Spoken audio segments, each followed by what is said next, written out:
আপনাদের যে ধারণাটা ছিল বাংলাদেশে শুধু বাহি বা অন্য যে মিষ্টি খেজুর ছাড়া কাঁচা খাওয়া যায় সেই খেজুর ছাড়া অন্য কোনো জাত হবে না, সেই ধারণাটা মনে হয় আমরা কিছুটা আমাদের প্রচেষ্টার মাধ্যমে পরিবর্তন করতে পেরেছি। আপনারা আমাদের সাথে সাথে থাকুন, আমরা যে কাজগুলো করি সব কাজগুলো আপনাদের সাথে শেয়ার করব ইনশাআল্লাহ।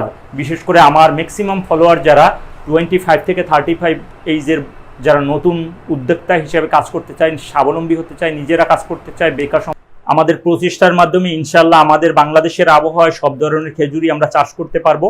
এবং যেটা একটু কাঁচা অবস্থায়ও একটু কষ্টের মতো মনে হয়, কিন্তু সেই খেজুরটা যদি আমরা পরিপক্ক হওয়ার পরে যদি আমরা সংরক্ষণ করি এবং নিয়ে এসে ফ্রিজে রাখি, যখন সেই খেজুরগুলো এরকম নরম হবে এবং কালো রং ধারণ করবে, তখন এটা কিন্তু প্রচুর পরিমাণে মিষ্টি, যেটা আনবিলিভেবল। আপনি যতক্ষণ পর্যন্ত মুখে না দেবেন তার আগ পর্যন্ত এটা টেস্ট বুঝবেন না। এটা মোমের মতো